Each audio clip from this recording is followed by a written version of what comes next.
It is a little after 10 o'clock. This is Sidebar Extended. My name is Larry Madowo. Wow, we have quite a show to get through. Right now, though, let's take a minute to review.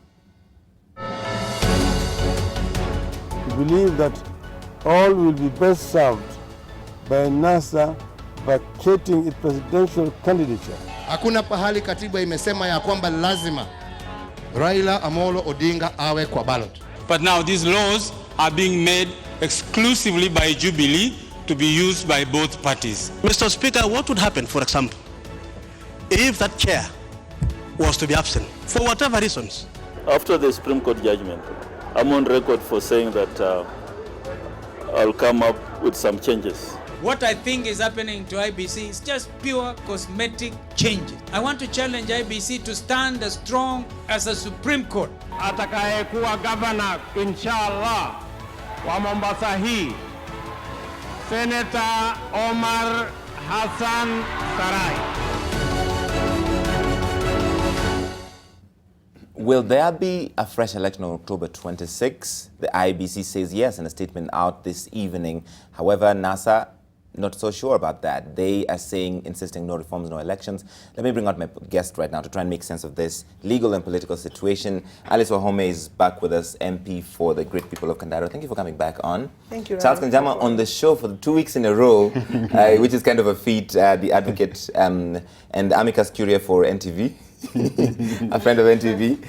Dr. Miguna Miguna is back with us, the advocate, former candidate for governor in Nairobi. Thank you for coming back on. Thank you. And Gladys Wanga is back on the show as well, MP for the great people of Homa Bay County. Asante sana. Thank you. And joining us from Mombasa is the advocate Lilian Mahiri-Zaja. She is also a former vice chair of the IEBC. Let me start with you.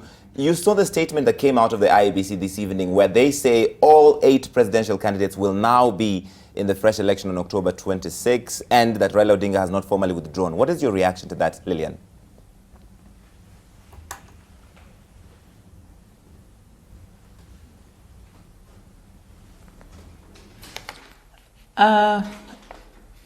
Yes, I have seen the statement that has come from IEBC.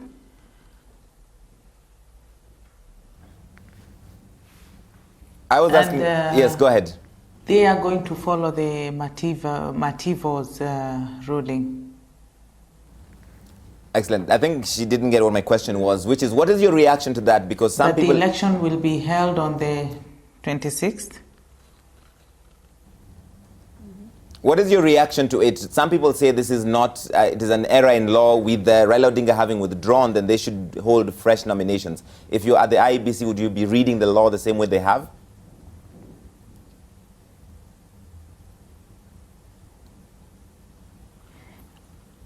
I believe I will,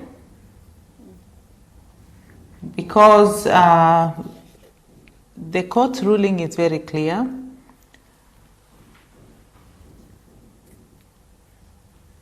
That there was discrimination and our court name should be on the ballot for the 26th election, and that the other candidates are entitled also to be on the ballot. All right. This is something that NASA has been saying all along. Gladys, how does this change what your position on this is with this new IEBC statement? Thank you, Larry. First of all, I've seen the IEBC statement. It is not signed. It is just written off IEBC, the IEBC. Who is the IEBC? Why is nobody taking responsibility for this statement? First of all, before we take it as word from IEBC, because it is out there, nobody has signed it. We need a confirmation from IEBC that this is actually the position. But if it is the position, then it's very unfortunate. Why? Because IEBC has had this tendency to misrepresent, misinterpret, misapply the law. And I think this is the route they have taken. First of all, I think they are echoing what Jubilee has been saying. And we have made this point that IEBC and Jubilee, we do not know where to draw the line. There was no nomination in this election where we're going into. And they still want to apply Regulation 52, which says that if you want to withdraw, first of all, you withdraw 3 days from the date of the nomination. IEBC should tell us when was the date of the nomination, so that Raila should have withdrawn, Raila and Kalonzo should have withdrawn 3 days from that nomination process. And this Form 24A that they are talking about should be filled in after the nomination process. It is not there. It has not happened. Right. So IEBC, I think, is shooting themselves in the foot. And I would like to say, really, if IEBC has a legal department or legal officers advising them, if it were me there, I would fire them at this point. Because, Larry, I think there's a cardinal legal principle of legal certainty. I think we want to move this into this election when we are all certain. The title of this conversation we are having this evening is "The Law is Clear." Yes. And it is clear and it is interpreted, you know, according to each, and there are as many interpretations as the number of people you ask. So there is total legal uncertainty, and I do not think this is an environment that we want to go into an election with. So I was expecting something better from the IEBC, but I don't want to talk too much yet, because that statement, as we speak, is unsigned. Usually when we receive statements from the IEBC, Wafula Chebukati will have signed. Yes. He hasn't. And we know that the IEBC became a Tower of Babel.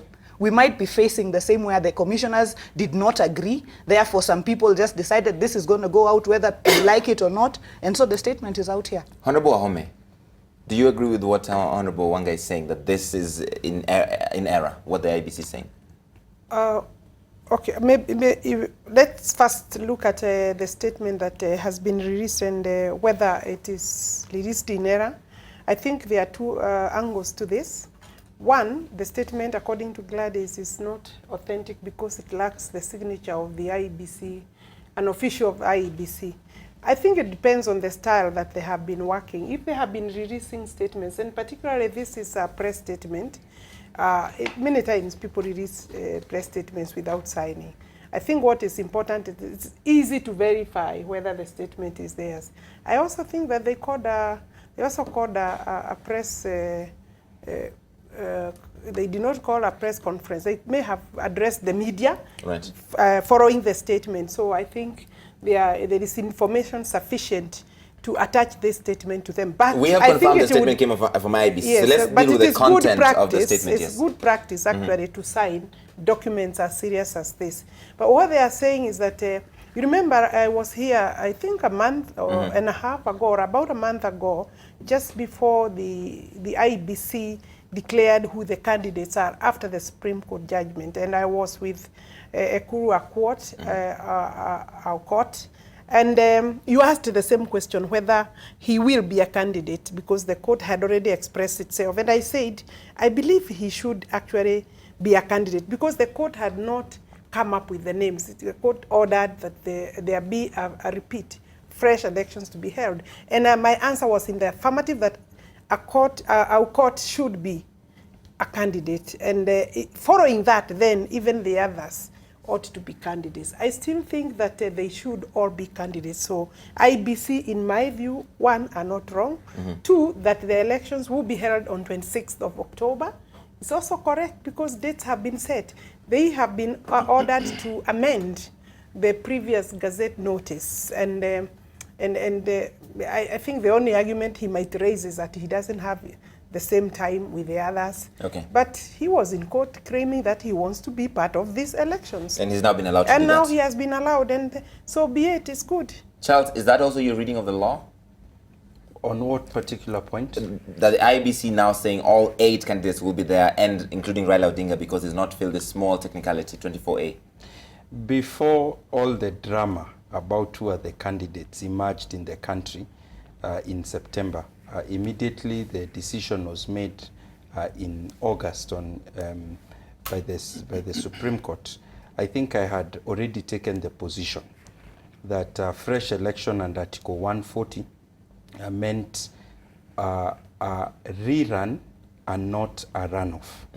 I had taken that position in public. My view then, and still is, was that all 8 candidates should have been on the ballot. I think the IEBC chose to be guided by an advisory opinion of the Supreme Court in Raila versus IEBC 2013. They were entitled to take that route because according to them, that was the most authoritative exposition of the law. They took the route. Ekuru Court went to court because he didn't agree. several legal analysts were saying that the decision of the Supreme Court was obiter dicta. Some were saying that once the Supreme Court issues an opinion, you cannot call it obiter dicta, that it was generated from what the Attorney General had requested of the Supreme Court. So the matter went to a High Court judge of the Constitutional Division after the Supreme Court declined to clarify the matter. Now that the High Court, which has clearly jurisdiction to determine the matter, has characterized the decision of the Supreme Court as obiter dicta and not binding on IEBC, in fact, has basically said IEBC was wrong to attempt to be bound by that decision of the Supreme Court, I think we are back to what you could call the original on-the-face interpretation of Article 140 and Article 138. And to me, it seems, putting aside all the drama that has happened since with withdrawals, two candidates, several candidates, and so on, putting aside all that drama, it seems that the current interpretation by Judge Mativo is the one that most accurately corresponds to the intention of the framers of the Constitution. Okay, most accurately corresponds to the framers of the Constitution. Dr. Miguna. Larry, first of all, I want to express my horror at the carnage that happened in Kisumu today by the police. 20 people are in hospital, and this should not happen. We live in a democracy, and some of us are going to insist that that democratic environment has to be seen in practice. And we are not going to have a country where innocent and armed civilians are butchered by those who are supposed to protect them. Having said that, this question is not even a legal question. It is what I call a question of common sense. Mm-hmm. And it has nothing to do with the decision of Raila 2013 or Justice Mativo today. It has everything to do with what the Maraga Court did on September 1st. The Maraga Court ordered the IEBC to conduct a fresh presidential election in accordance with the Constitution and the law. Now ask yourself the question, because this is not law. What is fresh? Fresh means new. Fresh means, in the context of an election, a repeat. What is a repeat of an election? It is not a runoff. It's not a rerun. It's not a rerun. It's not a rerun, nor is it a runoff. I disagree respectfully with my brother, Kanjama. They must have conducted what would have been in law construed as a nomination. And all they needed to do was put a notice that those interested in vying for the presidency of the Republic of Kenya to submit a letter. And they would have gotten the letters plus the people's qualification pursuant to law. Then they would have gazetted the names. Then they would have proceeded to conduct those elections. Right. Had they done that, then if Honorable Raila Odinga was to withdraw, you would have been required to file Form 24A.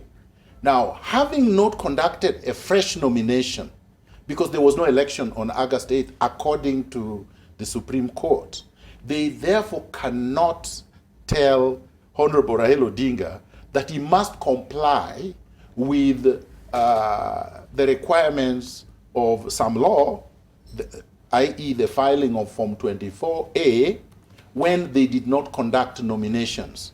The Supreme Court decision of 2013 talked about abandonment, paragraph 290.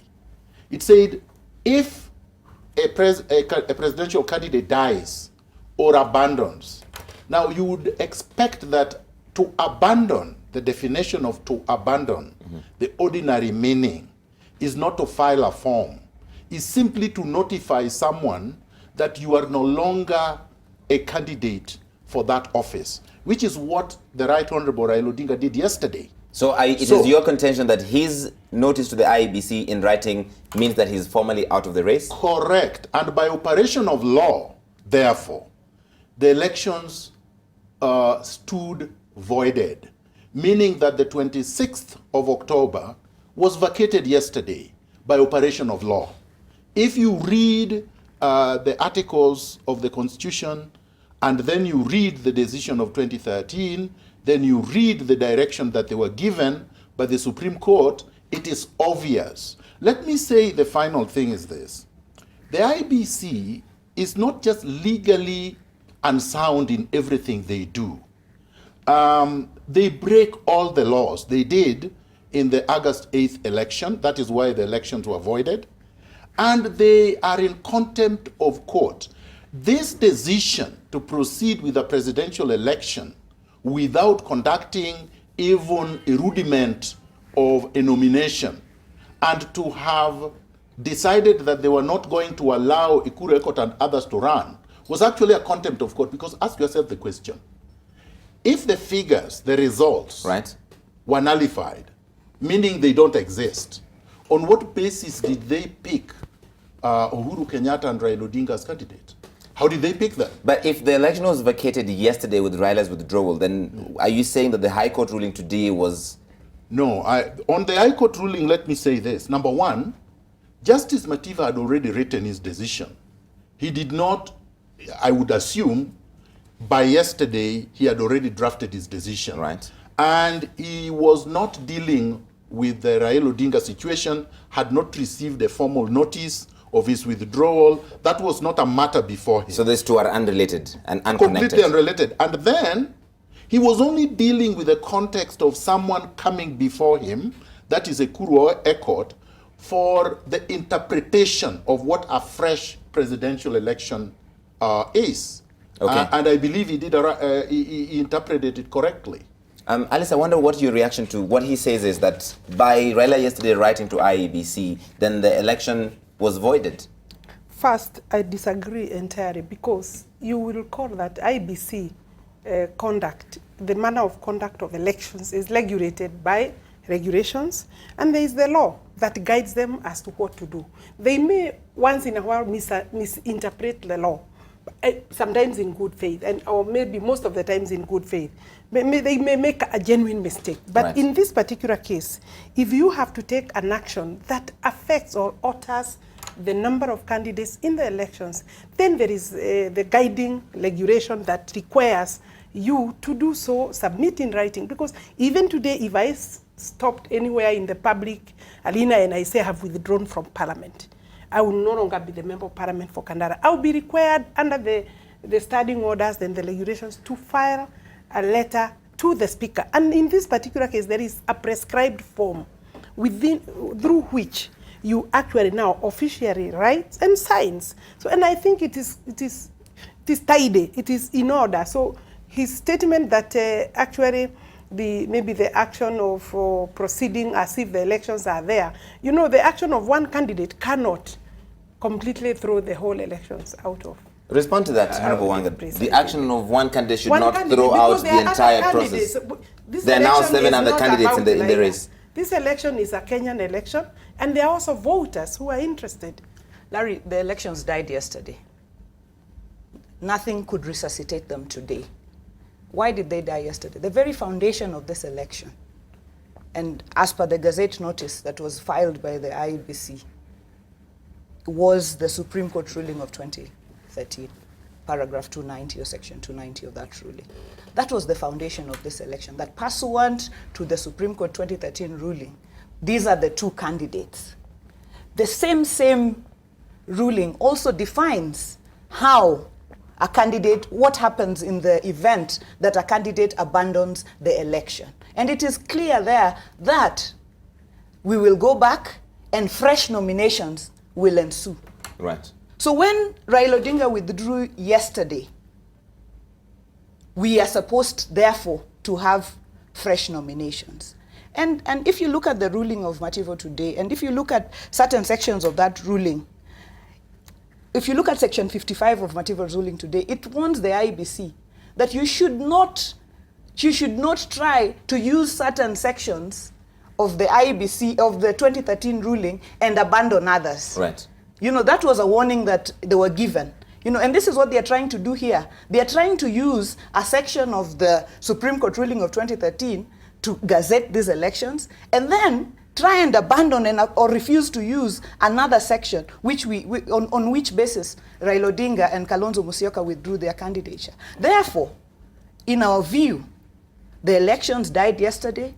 The Mativo ruling did not resuscitate them today because this was on a totally different matter. The matter of withdrawal of Raila Odinga's candidature was not before Mativo. Did the elections die yesterday? And she says this is a selective reading of the Supreme Court ruling to support what the IEBC wants. Larry, I think I'll start by disagreeing with the tagline you used for today's decision 2017 sidebar. The law is very clear. Yeah. It's a Kenyan proverb. The law is very clear. All the lawyers that come and say that. And I'll say this. It's in satire. It's used in satire. Yes. The and law it is means very clear. that this is most unclear. And this is why I was talking about legal uncertainty. Yes. Yeah. So I'll start by saying that the law is actually very clear. The law... And there, Miguna just dropped it. The law is very clear. Very clear. I'll start by saying that every passing week, there seems to be greater lack of clarity in the law developing. And I'll not blame IEBC alone for seeming inability to interpret the law as it ought to be interpreted. If you look, for example, at the decision of Mainaki versus IEBC that was issued in July this year, you look at the decision of the Supreme Court that was issued on 1st of September this year, you again notice certain apparent inconsistencies in those decisions.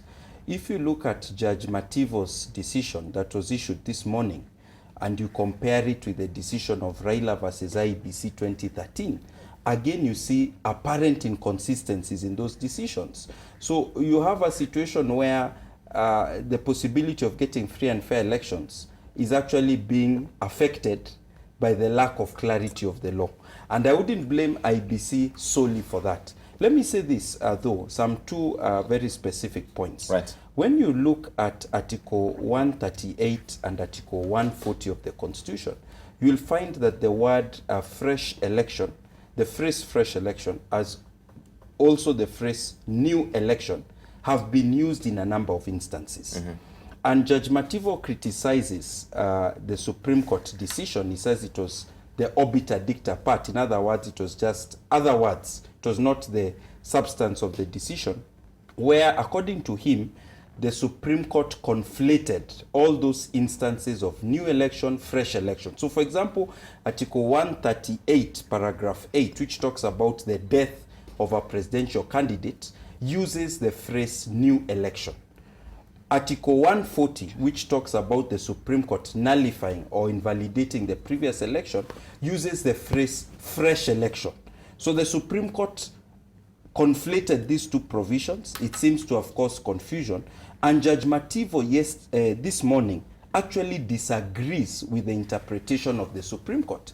He says that no, it should not just be two candidates who should be in the fresh election. It should be several other candidates. Okay. The second point related to that, it's a legal point. Permit me just to mention this one, then I move to the general. Really quickly, yes. Yes. When you look at Article 138, you'll notice, and this is the article that deals of the Constitution that deals with the question of presidential election. You'll notice that it distinguishes two processes that are part of the electoral process. One is nominations, and nominations is dealt with in paragraph 1 and 2 of Article 138. And then the second is elections. Mm-hmm. So that elections happen where only one candidate has been validly nominated. So if you take this argument and then you apply it to Article 140, as Judge Mativo did, you will therefore conclude, and on this I beg to differ with Miguna here, that fresh election does not include fresh nomination, unless it was so stated. And that is why Judge Mativo says that even when you look at the timeline of 60 days, it was not enough to hold fresh election. Okay. You may disagree with Judge Mativo, but his decision now is the law unless set aside by a higher court. So the election did not die yesterday with Raila's withdrawal? According to the decision of Judge Mativo, that would be the farthest conclusion. It would be the conclusion that is farthest from the reality. But Judge Mativo's ruling was today. Raila's withdrawal was yesterday. Okay, then maybe I need to explain something about legal interpretation. When you go to the court and the court interprets the law, the court is not deemed to be creating new law, but bringing clarity to a law that already existed. So the fact that a judgment of Judge Mativo is today does not mean it created new law. According to legal theory, it means it interpreted a law, the existing law that was already in existence. Which means it can be applied for the situation yesterday, which was Raila's withdrawal from the race. My view is that if Judge Mativo's judgment is correct, it would be applicable to the 2017 elections. Is that true? Larry, let me say a few things. Number one, did Judge Mativo order the IEBC to include 8 names? No, he didn't. He didn't, clearly. He said that a but he didn't. No, he did not. So where did the IEBC get the 8-name order from? Paragraph and yet, no. And yet they are... Paragraph 73 I was quiet. of that judgment. I was quiet when you're speaking. They did not get it from Justice Mativo's order. 2, I, with respect, disagree with my friend Kanjama. He said that courts don't make law. Courts make law every day. In fact, most jurisprudence is made by the court. It's called case law. Case law dominates over any other law when you practice law. So you can't argue that a judge cannot make law. Of course, judges make law. They also interpret it. Now, let's return to the basic issues. And I'm going to comment on what Honorable Wahome commented on. She said that elections are governed by regulations. Completely false. Elections first and foremost, and if you listen to Justice Maraga, I would invite my friends to listen to the Supreme Court when it speaks. He said, in strict adherence to the Constitution, right, and applicable laws. He never used the word regulations. Regulations are like policies. They're administrative instruments. They can be changed at will, but you cannot amend the Constitution at will. Okay. And you cannot amend the statutes at will. Honorable Wahome is daring, ready to comment. But she made several. Then she also referred to Honorable Raila Odinga had to withdraw in prescribed form. You've heard Jubilee more than anybody else talking about what is a form. The President Uhuru Kenyatta's victory, quote unquote, was because of some form. Even if results are written in a paragraph or in a full scap, that is valid. And that's the law that they apparently just... So they are completely inconsistent and contradictory. Where do they want to begin? And in any event, the Constitution is very clear. Substantive justice prevails. And in this case, it's not just substantive justice. The law is clear that an abandonment would be activated through a letter. Okay. Now, we cannot, in constitutional interpretation, which is what Justice Mativo said, cherry pick which provisions we like and which ones we don't like. When you read the Constitution contextually as a whole, it is clear vis-a-vis the pronouncements of the Supreme Court that the Honorable Raila Odinga's action yesterday vacated the October 26th date, which means there will actually be no election on that date. And I'm going to invite NASA to move very quickly to the Supreme Court on an advisory opinion if there is any doubt, and the order will be obtained. Okay. These people get it wrong all the time. They got it wrong before Justice Mativo. They got it wrong in the Maina Kiai decision. They got it wrong in the petition. They get it wrong even today. They got it wrong before the Supreme Court. Honorable Wahome, is this cherry picking of the law? I think the people who are cherry picking the law, and I don't know whether he has moved to NASA. Let's ask him. From Miguna Miguna, have you moved to NASA? No, you know, I know he was a candidate. Yes. Jubilee. I don't. I don't comment on pettiness. What I'm saying. I comment on substantive contributions. I think you will shut up while I also speak yes, now. Because you shut up is not parliamentary language. we are not in parliament. We are not. But pettiness is. No, that's English. It's pettiness is. Let Honorable Wahome say. That is honorable I thought language. you are from Luoland. Yes. Not from the No, but Queen's then land. why do you bring in Luo? Luo, Honorable. Why are you so petty? Why are you so petty? Why do you bring in ethnicity? That is sideshow now. Let us. No, but I call you Honorable Wahome. I call you Mr. Miguna. Why do you bring in Luo? All right. No, I said. Dr. Miguna, let Honorable Wahome say something. English. No, meaning, I made my comment. Sir, ladies and gentlemen, please. Focus on the issue. He talked Focus about on the English. issue. Honorable Wahome, please just make your point. Then when you said petty, you should have focused on the issue. No, Dr. Miguna. You know, Dr. Miguna, you have done it before here. I'm sorry to tell you that you will not do it to me. It won't happen. What is it? It won't happen. What is it? You have done it to other people. No. Let's not have this side show. So let us go on. Yes, go ahead. The question was that I said we are you're asking whether we are cherry-picking the law, like he says. Cherry-picking the law. The other thing is that he talked about regulations. Obviously, I know that the elections are based on our constitution. But from the constitution is where you write the law.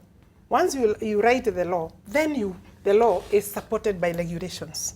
And there is no way you can go to elections without regulations. Indeed, it is basic knowledge. And I know Miguna knows the importance of those regulations, just as you need the constitution. So when we now come to the fact that we have to apply regulations, and you want the IEBC to do things the right way, and then you go back and say they omitted regulation ABCD, they did not follow the law, and on the other hand, you are saying my letter is the same as abandonment. Where is the word abandonment in terms of the regulations?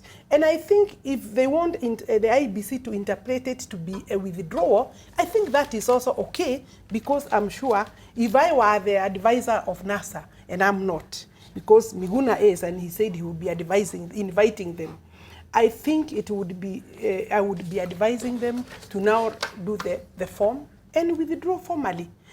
I don't think they want to go to these elections. And that is also quite in order. You cannot force any candidate to actually go to elections. Therefore, in my view, Justice Mativo was right. He did not make an order specific to the other candidates, but he alluded so in his judgment. And therefore, I think IEBC are just trying to be broad now because they want to avoid other mistakes, because tomorrow another candidate can actually go back to the same court and get similar orders, and people will be wondering, do these people have common sense? You see, even we have referred to common sense on this table. So I think it is common sense that if one candidate is rightfully so in these elections, then the others are. So I think they are correcting a mistake that they made. So you don't believe that the election died yesterday? Elections did not die yesterday. And I repeat here, elections have more candidates than one. That candidate cannot be the one, calling the shots, even outside the law. Yeah. This same position was there before, that there will be no elections. If they intended to rely on this, unfortunately, the court has actually clarified the position. And therefore, because they wanted to follow the law, and I hear them repeating that very many times, I think now they would have to follow the law. Okay. The courts have made the law, going by my brother here, Miguna. Honorable Wanga, why won't NASA, why won't Raila Odinga and Kalonzo Musyoka fill in this Form 24A the IEBC talks about? Let me tell you, Larry, and let me repeat that the elections died yesterday for avoidance of any doubt. But let me come back and say to the Kenyan public that what IEBC and Jubilee are trying to do is to force Raila Odinga and Kalonzo Musyoka to go to this election on 26th.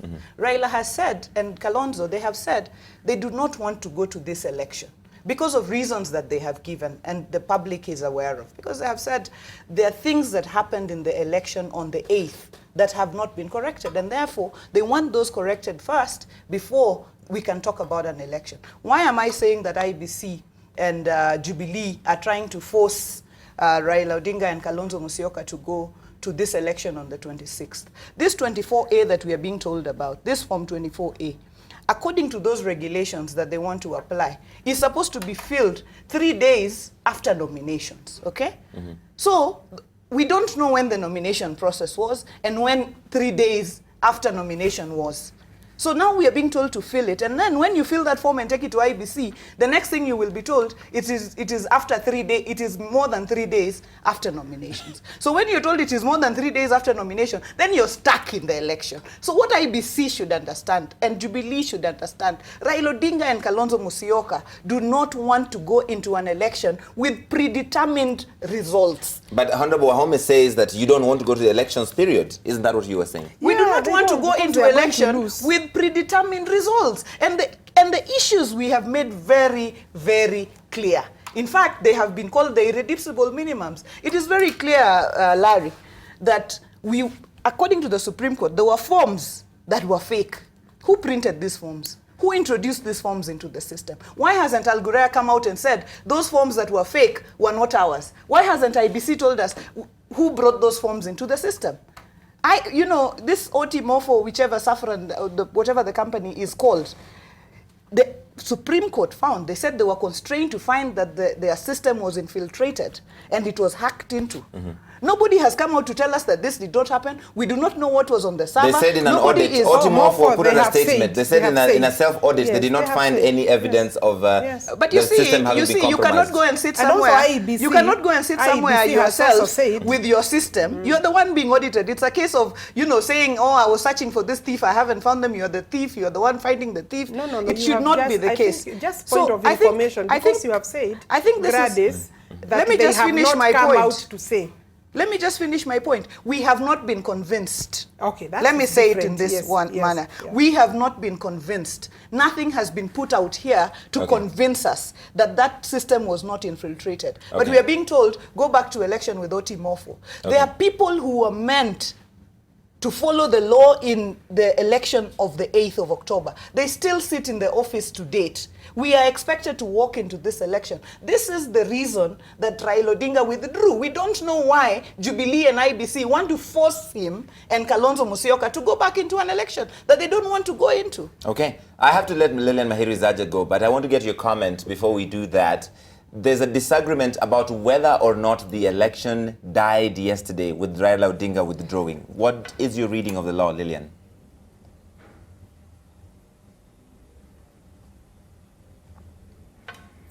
Larry, I think by yesterday we found ourselves again at crossroads, because when Raila Odinga withdrew, everybody went back to the Constitution and we started reading what Article 138 speaks. And 138 has two instances. Right. One of the instances is where there is one nominee who the law requires to be declared the winner.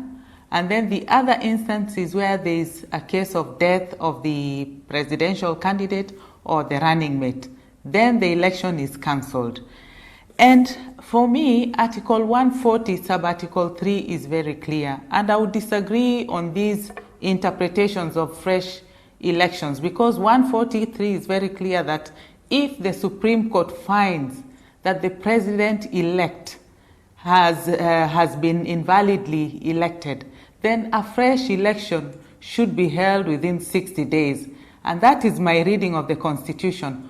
All these other things we are bringing in about nominations, we are reading too much into it, because the election law cannot supersede what is in the Constitution. Section 13 of the Elections Act speaks of nomination of candidates by political parties 90 days before an election. So I think that does not apply in this situation that we are in. We need to read the law very carefully and not jump.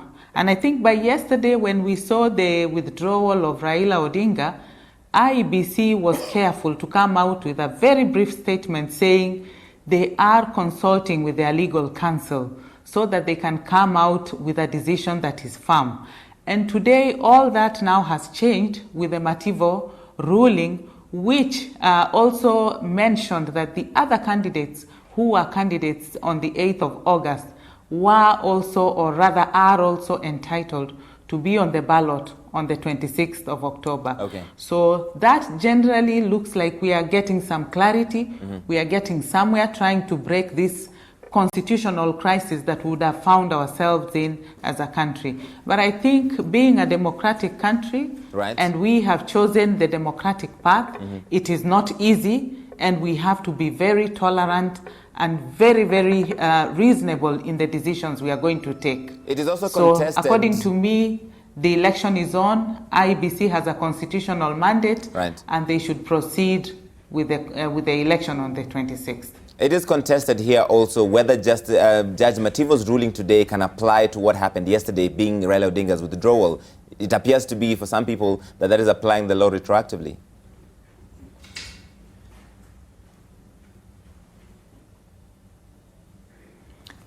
Remember, we were in a sort of a stalemate. What to do now? Raila Odinga is withdrawing, and here we are awaiting the Okuru court ruling, which has come today. But I think with that clarity that has come through today, we can safely say that there is some clarity coming here, and we can proceed with the election. Okay, stay with me. Everybody stay with me. I'm going to come back after the break because Lilian is also bringing a new angle. Lilian, can you stay a little longer with me? Please do. She's very kind. She's agreed. Before she even says yes, I've accepted that Lilian is going to stay with me. Everybody on the panel is wonderful. We're going to go to a quick break on Sidebar. We'll be right back. 26th will be free, fair, and credible. So why should the IEBC conduct this fresh election when the Supreme Court saw some illegalities and irregularities that were committed by officers of this same IEBC?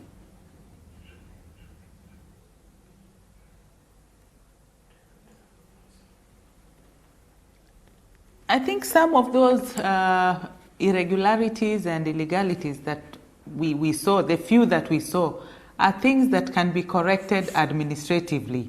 And on that basis, IEBC being the only constitutionally mandated body to do elections, they proceeded to carry out some reforms within the IEBC. They even established a project team that was to conduct the election. And they are on course in terms of what is expected of them to deliver on the 26th of October. Okay, that is Lilian Mahiri-Zaja. She was vice chair of the previous IEBC. You had a response to her legal opinion, Miguna. Well, she belongs to a disbanded group. It's like a disbarred lawyer making comment on ethics. Having said that, let me run very quickly to the law. I want to be on the law. The 2013 Raila Odinga decision from the Supreme Court at paragraph 290, and I'm going to read it for avoidance of doubt, says this.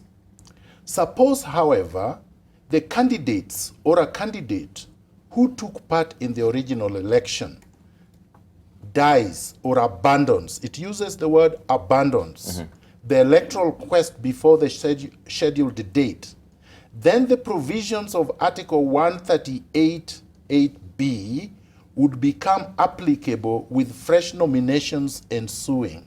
Now let's go to 138(8)B. It says, a presidential election shall be cancelled and a new election held if B, a candidate for election as president or deputy president dies on or before the scheduled election date. Now, the Supreme Court in 2013 used what we lawyers in law use. It's called analogy. It doesn't have to be death. By analogy, it is abandonment, meaning that the candidate is no longer there. You may not be there because you are dead. You may not be there because you have withdrawn. You may not be there because you've resigned. You may not probably be there because you've been convicted of a criminal offense. The net effect is this: that election stands cancelled. That's the law. It's in plain English. It's not in Latin. So there is no issue as to what was meant. Number two, when Ekuru Ekot made his application for clarification to the Supreme Court recently after the nullification of the election, President Uhuru Kenyatta, the candidate for Jubilee, opposed that application. And he said clearly, Ekuru Ekot should not be allowed to stand. It should just be him and Raila Odinga. Raila Odinga supported that application.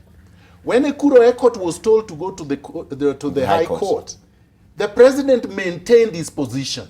Now they have shifted like they always do. They have nowhere they are standing. They have no legal position. They have no moral position. They have no ethical position. So now they are always changing the goalposts. We have to be a country governed by the rule of law, and we must uphold ethics. When you are a president, you can't say something today, change it tomorrow, and think that people have forgotten what you said yesterday. Number 3, we must be very clear as to why we find ourselves in this position. Why? My friend in Mombasa may want us to wish it away. We find ourselves in this position because the IEBC bungled the election. They rigged it. They had people hack into the system. Infiltration is hacking. They had people file fake forms, including Chebukati himself. The Form 34C that he used to declare Uhuru Kenyatta president was fake. So in a way, the Supreme Court indicted the entire IEBC. We can't talk as if that did not happen. Now you ask yourself the question, when the person who bungled the election, the person who rigged the election, the person who announced fake results, the person who led to the nullification, the person who failed to abide by the Constitution and the law has not changed. No staff has been fired or has resigned. Nobody has been arrested. Nobody has been reprimanded. The systems that were infiltrated, for which the Supreme Court made orders of access and auditing, have not complied. And you are saying we go back exactly the way things are. And then you blame the only candidate that has said, clean up the place before we go forward. Now, Safram Oti Morpho cannot self-audit. And in any event, it's not even a Kenyan company, it's not a Kenyan person, because a company can be a person in law. It has no mandate to conduct elections. Therefore, it's of no consequence what they say. In fact, they can speak and we ignore everything Safran says. Now, the last point. The Twitter or what is the person? The person who tweeted said that IEBC is more than incompetent. Yes. Yes, it is more than incompetent. IEBC is criminal. What happened at the IEBC, if it was in any other country except Kenya, would have been sealed off as a crime scene. And forensic investigators would have been called in, people would have been hauled into court, and by this time, we would be speaking about people who have not been released on bail and are facing criminal prosecution. Why would the IEBC be a crime scene? Because what is infiltration, hacking? That is a criminal offense. The IEBC and Otimofo both said that there was no sign of that. Let me, it's not up to them. We've gone to the Supreme Court and the Supreme Court has found as a fact. Okay. Therefore, we cannot go back and say Otimofo. It is a fact. The system was infiltrated. It could not have infiltrated itself. Therefore, somebody did. Somebody within the IEBC. That person is a criminal. Okay. We know fake forms were generated. Other legitimate forms were forged. Fake forms were printed. Somebody did this. Okay. Somebody announced a fake result. These people are criminals. We cannot sugarcoat these issues. Okay, Charles? Larry, sometimes it becomes a bit tiresome listening to the arguments of Jubilee and the arguments of NASA. They keep rehashing the same points. Sometimes I get the impression both of them, either deliberately or sometimes mistakenly, misrepresent and mischaracterize both the law, the decisions of the courts, and so on. And I would say, I would give an example. Miguna has said that the Supreme Court decided. I'm not in NASA. Ruled. It is a NASA narrative that the Supreme Court ruled that the OT morpho was infiltrated. Right. You know, I studied that judgment. I read it a number of times. And I can tell you, if you go to the specific clause, what the Supreme Court does is it draws an adverse inference from the failure of the system access to be given as required. And it says there could be one of three possible causes, one of which is hacking, one of which is manipulation by IEBC staff, or another similar or another possible outcome which is not in the interest of IEBC. So it is not just hacking. The court did not make a finding of any of those specific ones. This is the law of evidence on adverse inferences. Right. Sometimes also you may find narrative of Jubilee supporters being equally mistaken. What I would like to say is this, that you are finding beyond those narratives of the two sides and talk of crime scene, which I think is overly emotive and may not be helpful at this point as we are going forward. What I would like to say is that Jubilee and NASA both have their views. They're like players in a football pitch. Electoral management is normally umpired by an electoral management body.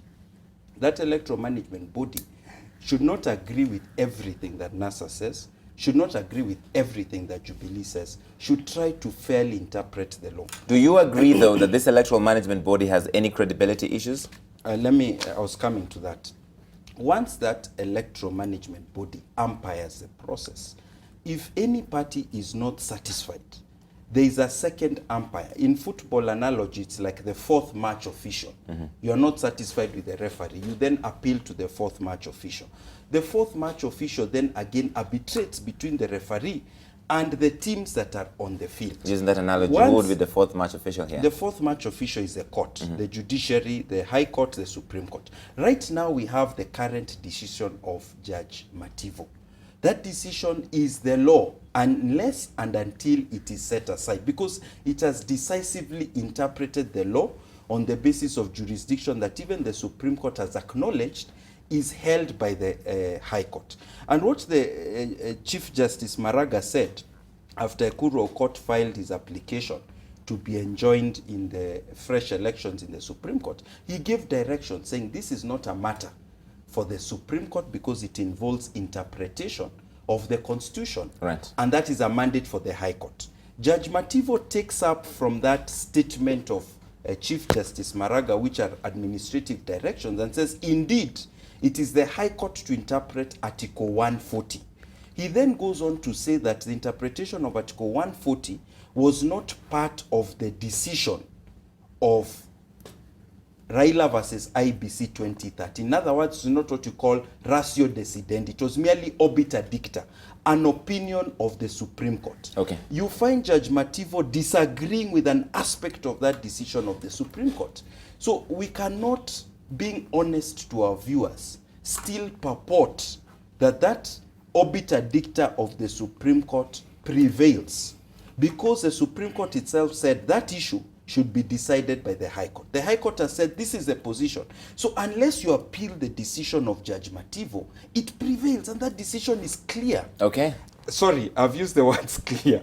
The law is very clear, like we said at the top of the show. It may not be totally clear, but on that aspect, when you look at paragraph 73 of the judgment of Madowo, he first of all makes a general statement saying that the fresh election should involve all the candidates who were present in the previous election. Okay. Then in subsequent paragraphs, he says, even if we were to consider the obiter dicta of the Supreme Court, then he starts analyzing the obiter dicta. It's almost as if he goes into his own obiter dicta, assuming that obiter was applicable. This is how I would still rule. But he's already made his first finding in paragraph 73, where he said all of them should have been present. We may agree, we may disagree, but that is the current position until set aside. Honorable Wahome, as you respond to that, also respond to Miguna Miguna saying the IEBC should be a crime scene and there should be criminal prosecution.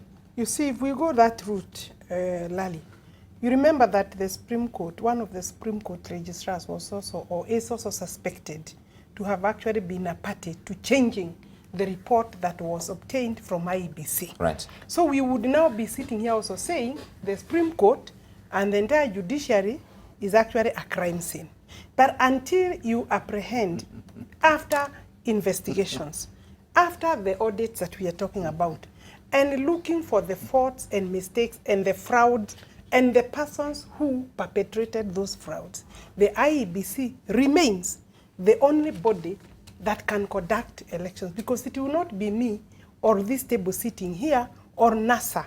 I think there is enough criminality in the actions of NASA itself in calling for disbandment of IEBC forthwith. Because once you do that, you want to push this country into a situation where there is no constitutional order. And what happens is what is happening today in the streets. Unfortunately, some people have died, and really it is not the right thing for people to die because of agitating for some rights. Are you saying it is criminal for NASA to call for the disbandment of the IEBC? It is criminal in the manner in which they are doing it, because they are not even intending to applying the law. They have said they will pull them out of the office. You see, when you demonstrate, the demonstrations is supposed to make a statement. And that statement is supposed to send the right message. But when you start pulling people from their shops, when you start allowing your demonstrators, your supporters to actually destroy the whole city, like how many vehicles by today, including Monday, that have been actually, shattered, their windows, their screens. How many people have been robbed? So what we are saying is, and there is no attempt. How many Kenyans have been you see, killed? Kenyans have been injured, Kenyans have died, Killed. and I have said it is unfortunate. But I have not heard Miguna saying that. I don't know whether they have been killed or but the point is whether they have been killed, they have died, and I'm using the word died in these incidences, and both property and life are important. And unless you also restrain your people in terms, and I'm not saying Miguna's people, I'm saying you who is calling for demonstration, and in this case it is NASA, then you will find that you will also get people injured in the process, because people will start now protecting themselves and their property. Right. May I say, in terms of fresh elections, it is different from new elections. The Constitution, whether you want to talk about abandonment, the Constitution here refers to two types in the first instance. That's the one in Article 138 and fresh elections in Article 140. The two are different. In Article 138, somebody has died or no nomination has taken place. And therefore, the manner of carrying out and moving forward is, of course, different. Add into this particular case that the Supreme Court also expressed itself in terms of fresh elections, obviously referring to Article 140. Hence, then the candidates will not be required to be nominated afresh. Then when you then now say you have abandoned, I'm trying to look for that word within the meaning, within Article 138 or 140, I don't see abandonment. If it is meant to withdraw, I can assure you, and so far the IEBC, I believe, have made a decision. They would be held responsible and they would be held to account. You see, they are criminals already in the minds of some people. If they do not insist on documentation, then they can be put to account, tell us why was so-and-so omitted from the ballot paper. So I think the ballot will come out with the name of Raila unless he feels from 24. If I was sitting there, that's what I would do. I would put his name, because in any event, whether you are in the ballot or not, you don't have to participate. You don't have to participate. I said earlier that Jubilee is trying to force Raila Odinga to participate. No, I'm just stating the position in law, and I'm saying he does not have to participate. Maybe just making clarity. Not that I didn't have anything to respond to, but I kept completely quiet as you spoke, Mheshimiwa, so I hope for the same cooperation. I said it earlier and I will repeat it. Jubilee and IEBC are trying to force Raila Odinga to participate in the election, and he will not. The election died yesterday, as far as we are concerned. But let me just speak to what Charles said. And he was trying to sugarcoat this thing of IEBC refusing to open their servers and said there was an adverse inference. We were at IEBC until 3 a.m. in the morning. I was there personally. IEBC literally stonewalled the access to their servers. If you have nothing to hide, and this is what the Supreme Court said, if you have completely nothing to hide, why are you stonewalling? So when the Supreme Court said that they are constrained to then state that there was interference and infiltration and hacking, then that is what happened. There is nothing to sugarcoat. There is nothing to talk about beyond that. IEBC is not opening the servers because the servers were hacked. Numbers were put there that were non-existent. What we were seeing on TV, we were being told were mere statistics. And this is exactly what happened. And this is the reason we are not going back into another election. And Chelsea said, oh, you know, this kind of language of crime scene should not be used and we are moving forward. We are moving nowhere. We are not moving anywhere. There is no election. Everybody is standing on their own. There is nowhere there is no forward we are moving. So IEBC, I agree with Miguna, should be a crime scene. You know, when my sister Alice talks about the registrar of the Supreme Court having altered forms, you know, these were brought before the court and the lawyers were there. And this is why I said Jubilee, IEBC should all fire their lawyers, because they slept on the job, the forms were read there, they agreed to them, you know, and then they were filed, and then they came later to say, oh, now look for the registrar of the Supreme Court because she altered these things. And that is just a mere witch hunt, because they discuss. And then there's this issue of, oh, why don't you wait for these people to get apprehended? You walk into your kitchen, your chef has put poison in the food, they have cooked food, you have almost died, then you are told, oh, no, you know, you've come back to eat ugali again. No, the same chef is there, you know, we are still investigating exactly what happened, you know, in that kitchen, whether it was the knife that was dirty or the mwiko, you know, and then you're told, Larry, ugali is served, eat it, would you? You wouldn't. I mean, this is what we are being told to do. What would happen in that kitchen is this, even if it was your kitchen. You would first say, every chef who was here, out. Then after they've gone out, then the new chefs come, then you might be a bit comfortable. Even if the new chef puts poison, it's okay. You know, you can say, okay, now I was jinxed. Then Alice comes on and says, NASA in their criminality are holding all this demonstration. I've seen you at the demonstration. So are you criminally liable, as she says? Yeah, she is. Even the other day, the statements she made in Kibera are demonstrations. Oh, don't even go there, because I might repeat them here. And there are things that what I said in Kibera was something that happened. First of all, the president should not have done what he did. That is the first person they should talk to. The handlers of the president. Don't let the president put his hands where he shouldn't. So let me not even go there. But let me just come back to the issue of the demonstrations. We have said this several times, demonstrations in public. Even you, if you put your hand somewhere in public, I would come after you. But let me not even go there. Let me just speak to the issue of criminality of the demonstrations. Alice knows that they are legal, they are constitutional. Alice knows that what causes, I've been to every demonstration since these demonstrations, and every other demonstration that has been called. I am a master at demonstration. Mistress. Or mistress. No, master is better. No, it's a mistress. I think even to say okay. General. Well, I'm a general demonstration. Okay. Yes. We have said at every point in our demonstrations that our demonstrations are peaceful, do not touch anybody, do not steal from anybody, do not touch anybody's anything, just move and let us send our message clearly. Then Jubilee and through their people introduced some people called the Nairobi business community, okay? So this Nairobi business community, I don't know where they do business, but then they come into the streets. Once they come into the streets, they want to do things. And in fact, I see our demonstrators all the time trying to chase them away from stealing, from doing all these things. You know, they come into Nairobi and then they try to do all these things to paint our demonstrations as wrong. If Nairobi business community or whoever they are want to demonstrate, they should set their date, put their notice to the police, let the police secure them as they demonstrate, instead of coming to steal in NASA demonstrations so that NASA demonstrations look bad. But let me speak to the issue of police. Some of your demonstrations have turned violent, even today in Kisumu.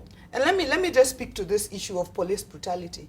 And when demonstrators are left alone, like the other day on Monday, what happened on Monday was, as we began the demonstrations, people were shot immediately, and a vehicle you saw, and NTV did a good job, you know, came and ran straight over demonstrators.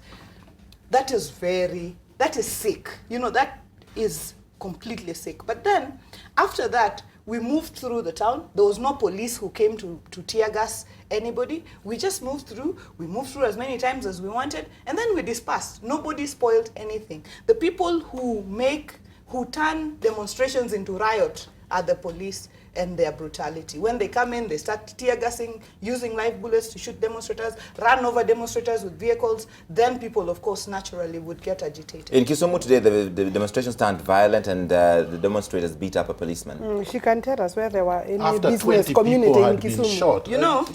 Yeah. Anyway. Larry, let me take you on that. I get sick up to here. In fact, I can take care of you right now because you tend to glorify police violence and tend, like Alice Wahome, to talk about property but not life. I talked about the life of a policeman who was beaten halfway to death. When you talk about Miguna, no, but you know you are misleading. I do not glorify violence on either side.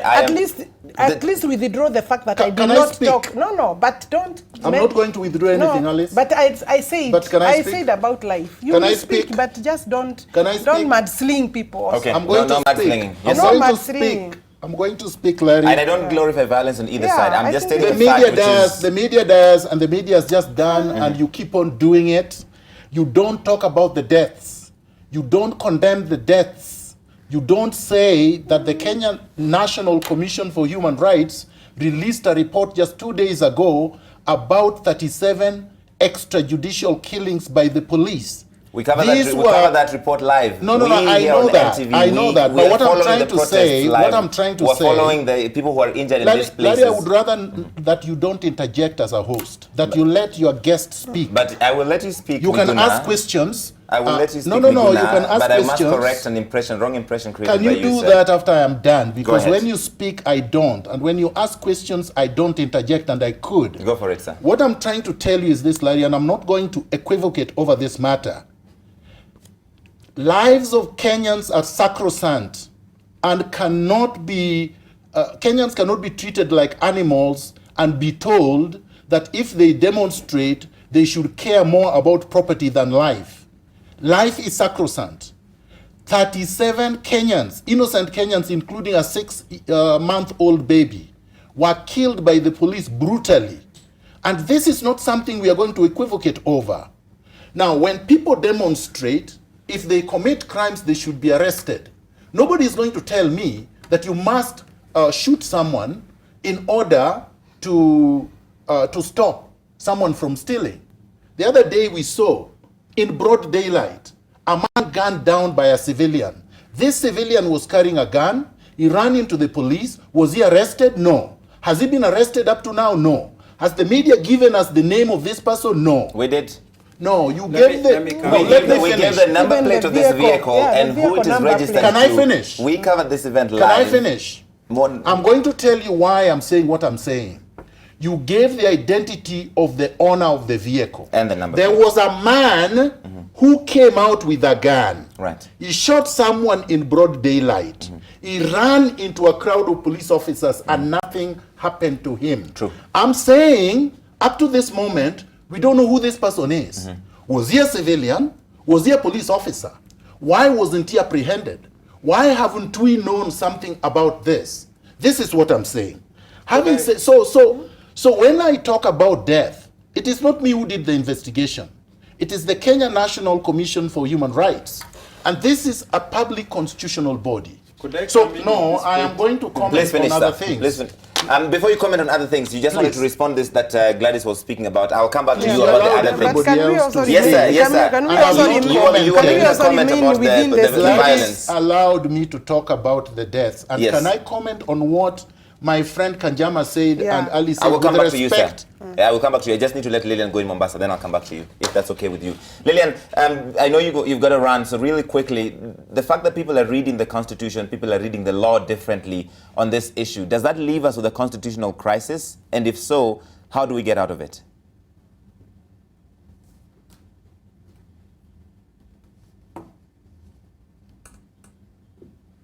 Crossroads. And why people are reading the Constitution differently, it all depends on which side of the divide you are, and it is very clear from the discussions we are having this evening that everybody is pulling towards their side. And yes, I will agree that we are cherry picking on the Constitution, and in fact, in some instances, we are looking at what provisions can support us under the Elections Act, under the regulations, forgetting, even as lawyers, that the Elections Act, the regulations cannot supersede the Constitution.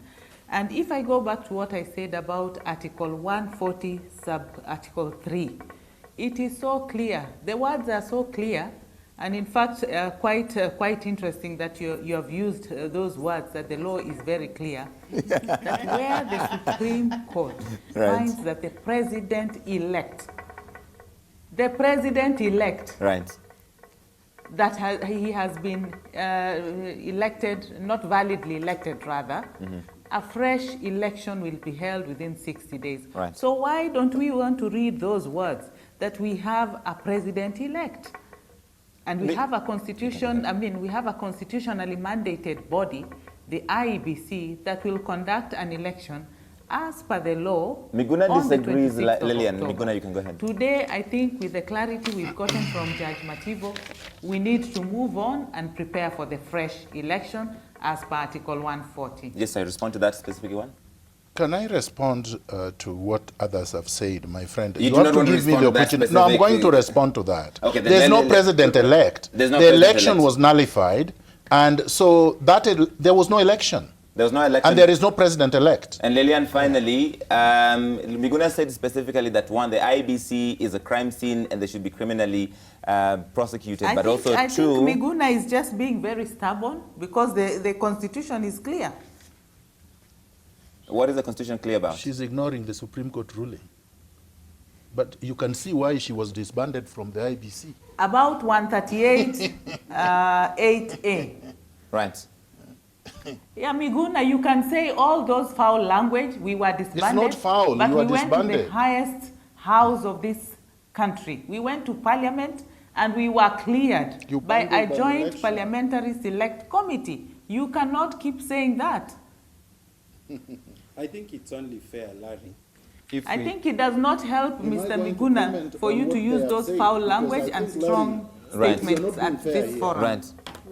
So, all right. So you don't think it's a fair assessment that he said it's like a disbarred lawyer talking about ethics?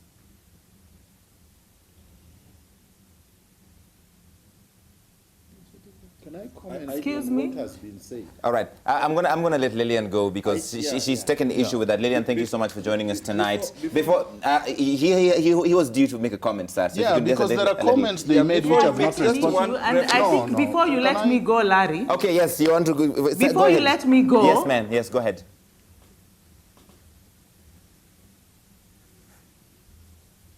Yeah, let me say something. And I want Miguna to give us solutions to some of these things that have happened in our country.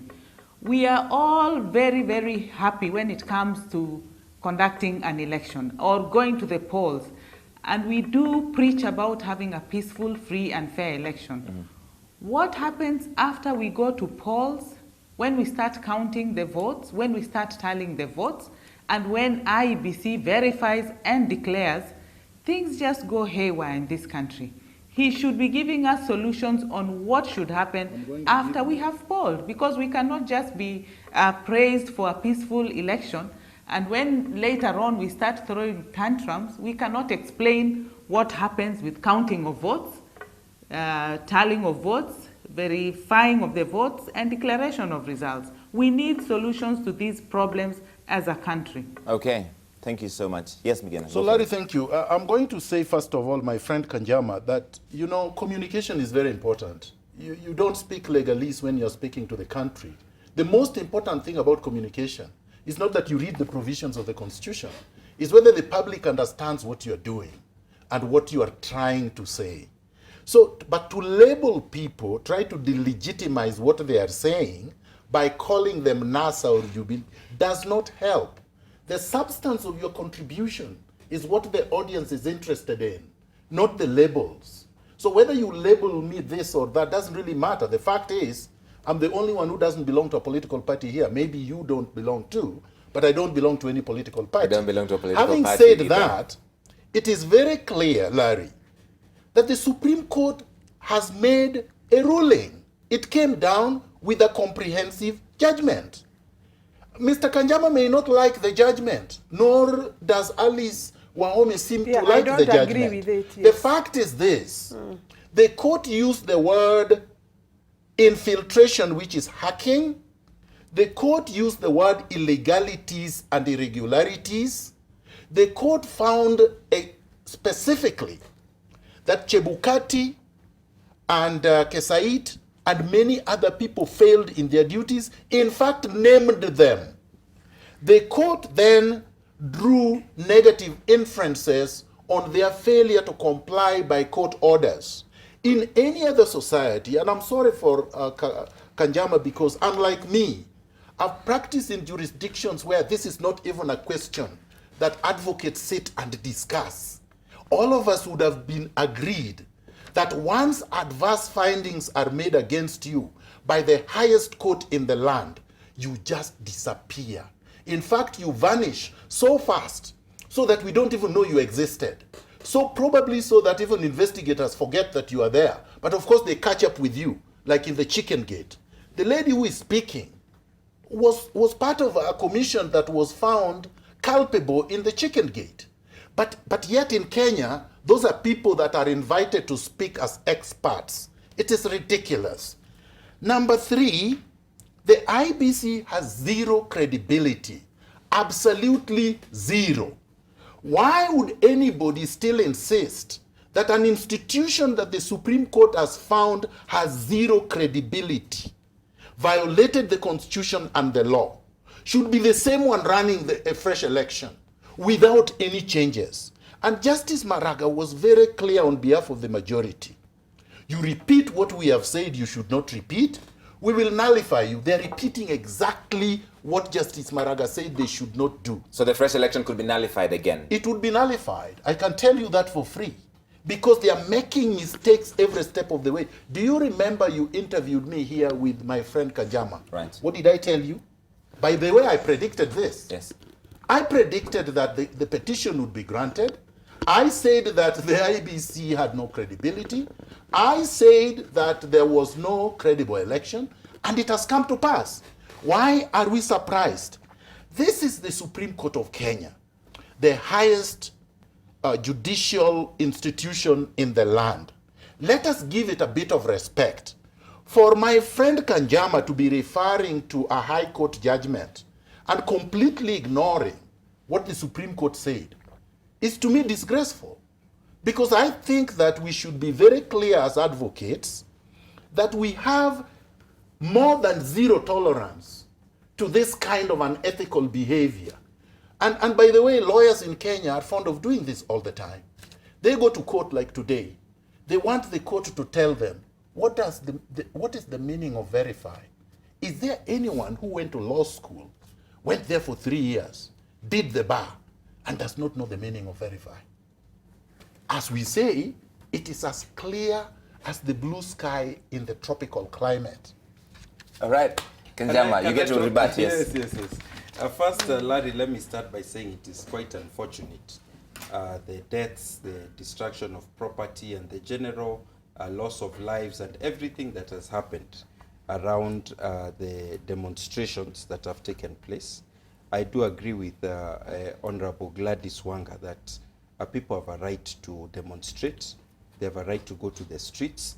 That intimidating demonstrators by trying to create a violent confrontation in the streets is actually going against the spirit of the Constitution.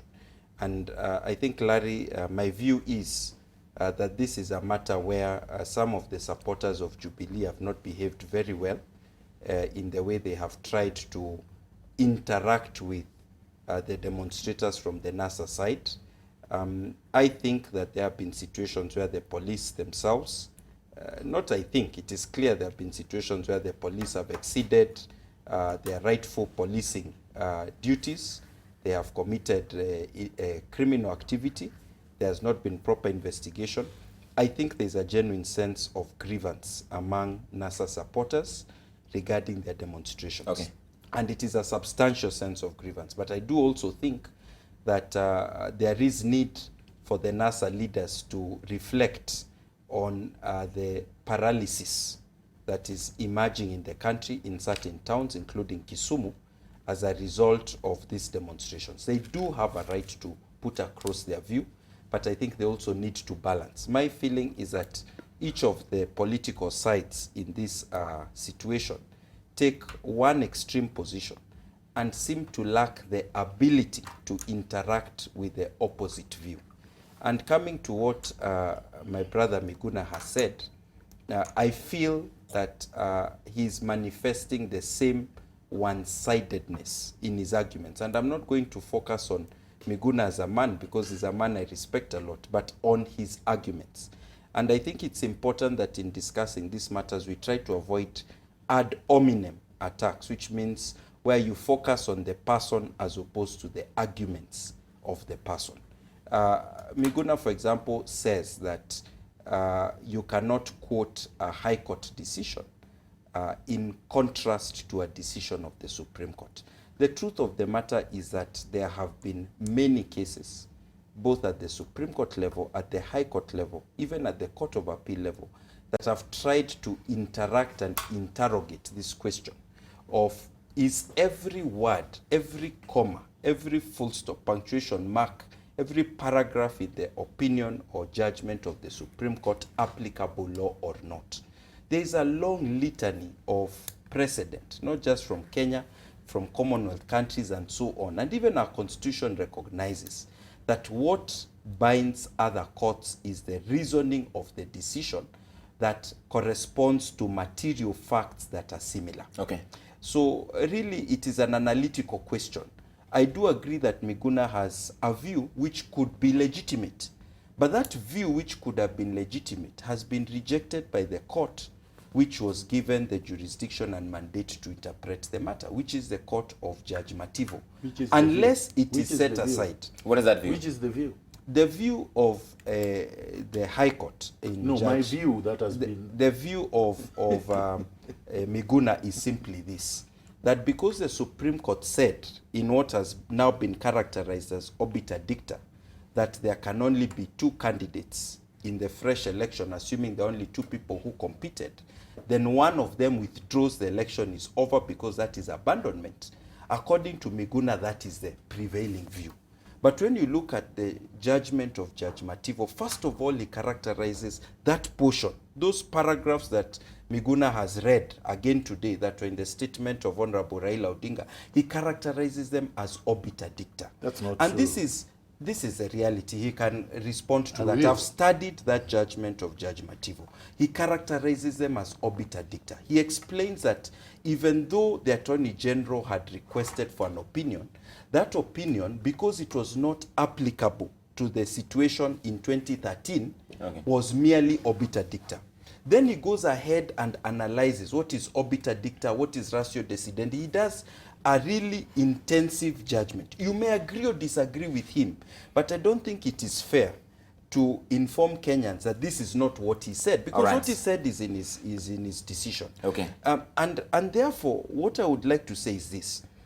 When you look at the judgment of the Supreme Court that was issued on 20th of September, just last month, the reasons for the decision, and when you look at the verdict that was issued on 1st of September, you notice that there's one thing that the Supreme Court has said that is not open to contradiction, which is that elections be held within 60 days. Of course, it is understood that those elections must be free and fair elections, must be elections held in accordance with the law. Okay. NASA has a point, which may be valid, that there are situations or circumstances in which that decision of the Supreme Court that elections be held in 60 days can be varied.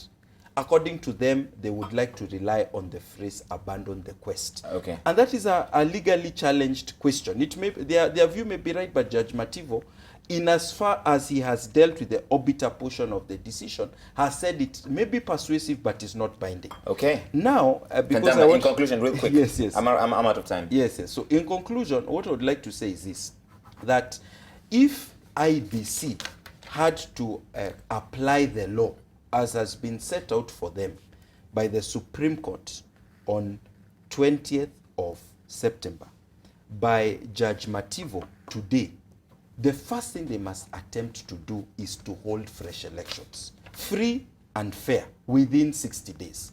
If they find they cannot do it, and there are clear legal provisions saying that they should not do it, that they cannot do it, then I think it would only be wise for them to seek an extension from the Supreme Court. All right. Yes. Great. Honorable Wanga, I want to play for you something President Kenyatta said yesterday, just moments after Raila Odinga announced he was withdrawing from the presidential race. Watch. It is his democratic right not to participate. Sindio. We tell him also it is the people's right to participate in an election to choose their leader. So whether you are there or not, we are proceeding to the people who have the sovereign right to elect the leader of their choice. Hakuna pahali katiba imesema ya kwamba lazima Raila Amolo Odinga awe kwa ballot. Your reaction, Honorable Wanga?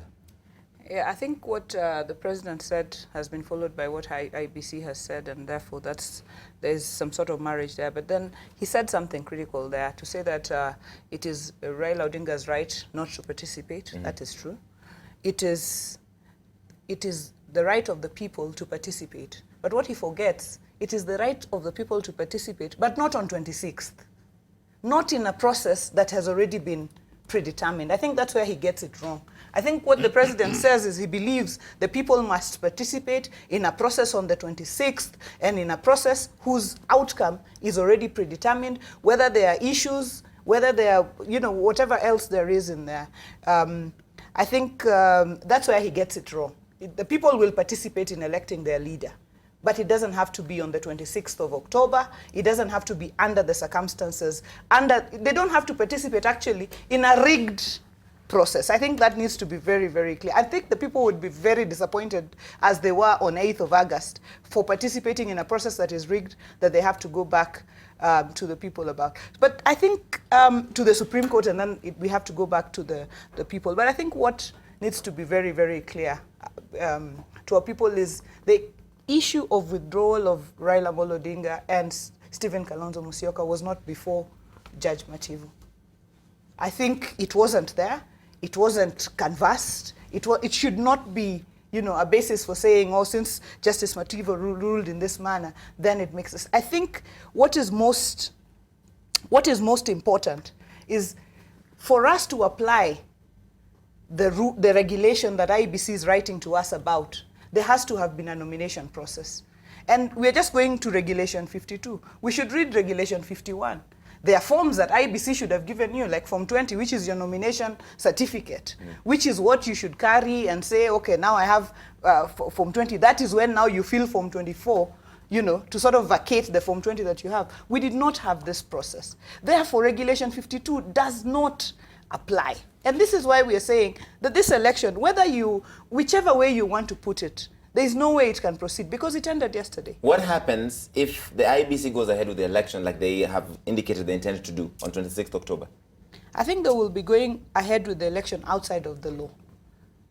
They will be going ahead with the election completely outside of what should happen, because this Form 20, because what they will do is include Raila Odinga's name there and say, yes, you did not sign Form 24, you did not. They will be continuing outside of the law, and I think the many Kenyans who support Raila Amolo Odinga will make a decision on how they move forward. What does NASA mean when they say there will be no election? Which is different from we're boycotting the election. NASA has been saying there will be no election. But Larry, I am surprised that you still don't understand what we mean. The election died yesterday. There will be no election because according to the foundation, and I think Kenyans should understand, and maybe sometimes when it is spoken, the very foundation of the election on the 26th was made, the gazettement of this election was made pursuant to the Supreme Court ruling of 2013. Up to now, and Raila Amolo Odinga and Kalonzo Musyoka also withdrew based on that decision, which is being called obiter dicta. But I also saw that Judge Mativu also spoke to the fact that usually he would be persuaded by an obiter dicta of a higher court, such as the Supreme Court. Maybe the specific issues raised by Ekuru Okot, which included violation of his fundamental rights, is what might have made him in fact depart from the obiter dicta of a higher court. But he does mention that usually he would be persuaded by that by an obiter dicta of a higher court. But let me come back to the issue I was speaking to. So when we withdrew based on the Supreme Court ruling yesterday, this election, by virtue of that very ruling, died. Because the basis of the foundation of this election, you know, if Chebukati had gazetted this election on a different basis, then we would be speaking. But the very foundation of this election is shaken because it was based on that Supreme Court ruling. The Gazette notice is there, it is public. I think everybody, has seen it. That pursuant to that ruling, they are gazetting these two candidates, and that's what happened. Honorable Wahome, as you respond, I also want to play for you something that Raila Odinga said regarding the IEBC that I want you to respond to as well. Watch.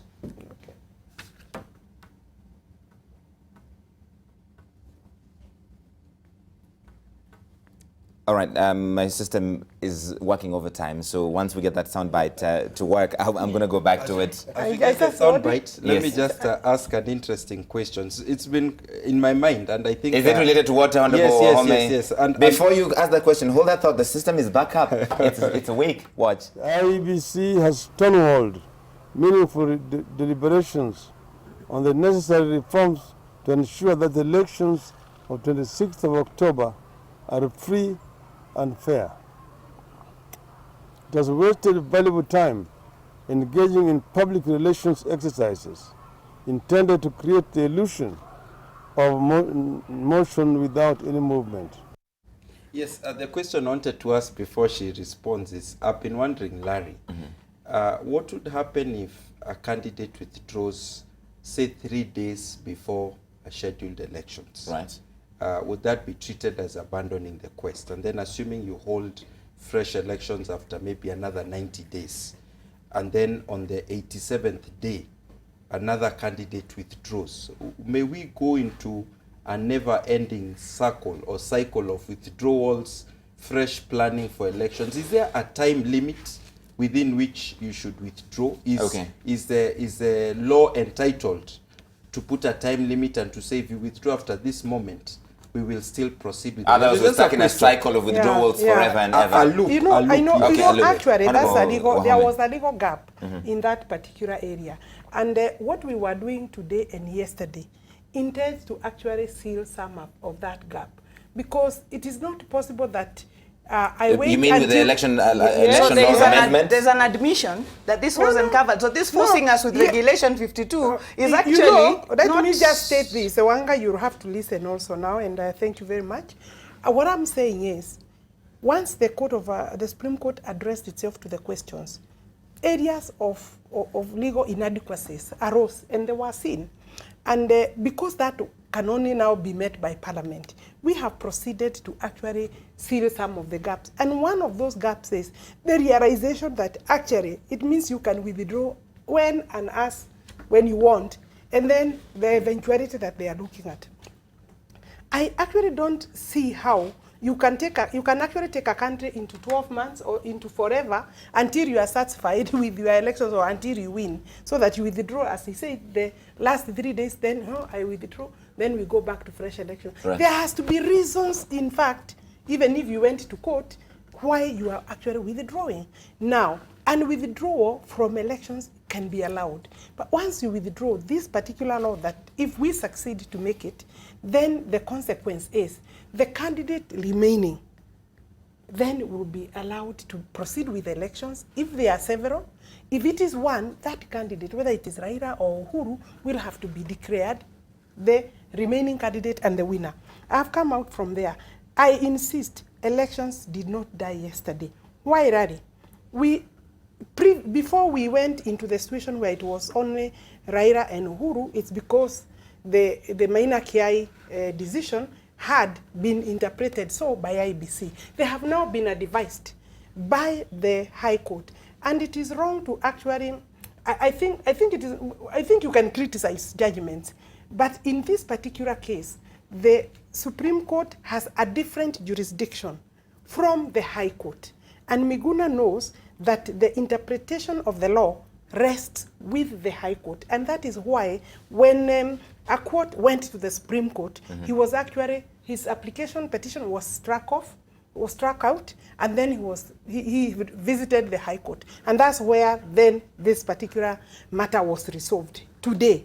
And so there is a distinction between what the Supreme Court can do and what the High Court can do. Let me follow up on the election laws amendment. If these do pass through Parliament and President Kenyatta signs them, and these other candidates are not there, are you saying then that President Kenyatta will be sworn in again without another election? We are doing a fresh elections. See, that's what we have said. 26 October. And candidates have been allowed by the court to run, or the IEBC now has put all the candidates in. So if President Kenyatta wins, then he will be declared the winner, assuming he's the only candidate by end of this exercise. Because and by the way, there is no way that Raila will not be on the ballot unless, for me, he signed. You the can't IEBC, force him to be on the we ballot. are not forcing him to go to elections, but he That's cannot what you're force. doing. He cannot force IEBC. The fact that you are on ballot You're paper forcing him to does be on not the mean ballot. you are actually doing elections or you are going to elections. There is a difference, and you can easily be on the ballot paper and be dead. That's how the cancellation of an election will occur. But you are on the ballot paper, but elections will not occur. But in this case, you are alive, and you are saying you are alive, and you are saying there will be no elections. Yes, we need to wrap up. But the statement of there will be no elections is not just, don't read it that way.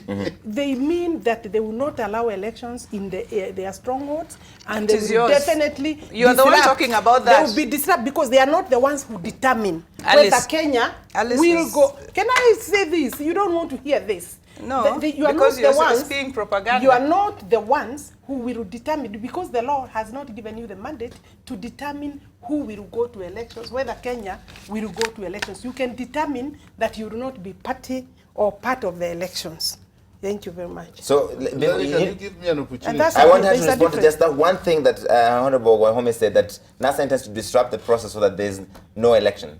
I think Honorable Wahome is using live television to put out propaganda, and very, very negative propaganda. We have not talked about disrupting any election. We, as NASA, are law-abiding, but there will be no election. You see, Raila, I think it needs to be very clear. The election minimum died. Reforms. You know, the election died, so there will be no election. We don't need to disrupt something that will not be there. We now have 8 candidates. You know, if 8 candidates place on the table of in fact, IEBC, Miguna had said earlier, and I agree with him. We need to work. And I agree with him that IEBC was not ordered to put 8 candidates on the ballot. They were ordered to put IEBC, they were ordered to put a Ekuru Court. Then it was upon the other candidates to read this judgment and ask if they can actually be candidates. Okay. But this idea of IEBC putting everybody there is another misapplication of Larry, let me make a very quick point. Yes, because we have to go. We have been here 2 hours. No, Larry. Yes.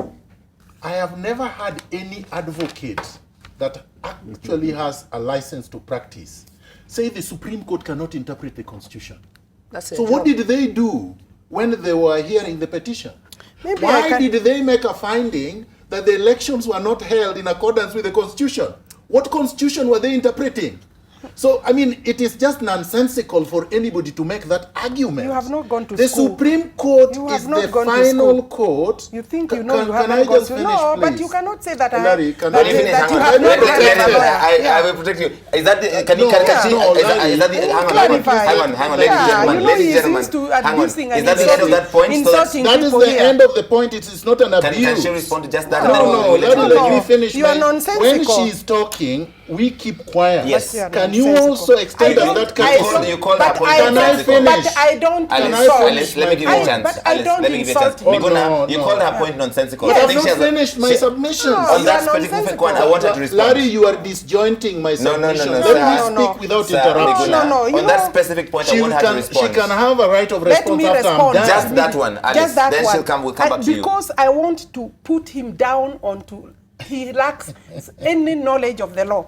The Constitution clearly says there is established the Supreme Court, which shall consist of the Chief Justice Brabra. And then it goes further to say the jurisdiction. The Supreme Court shall be properly constituted for the purpose of its proceedings, and it is composed of 5 judges. And then the jurisdiction is exclusive original jurisdiction to hear and determine disputes relating to the elections, to the office of the president. And then, of course, to hear matters in the appellate from the Court of Appeal. Honorable Wahome, what is your point? And when the point is, the interpretation of the Constitution is left purely as the jurisdiction of the High Court. But when they are making decisions in presidential matters, they can address and express themselves in their understanding of the Constitution. You know, let me just say this. But you cannot visit the Supreme Court for the interpretation of provisions of the Constitution. And if he doesn't know, it is unfortunate. It's unfortunate that he's sitting here and pretending to know the law. Listen, the Constitution, the Supreme Court is the ultimate court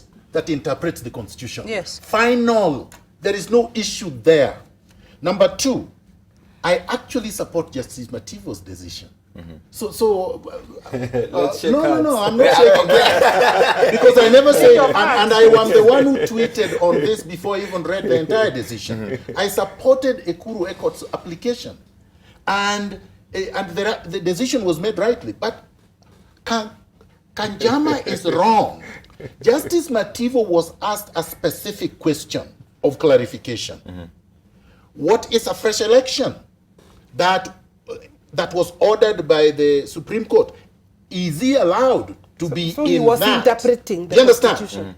He was not asked the issue of what happens if a candidate abandons or withdraws or dies. Those were not questions before the Justice Mativo. And he did not address them. So to come here and argue that he did is just wrong. Number three, Ekuru Ekot would have a right to campaign and to be able to appeal to citizens to vote for him. He has not had that opportunity.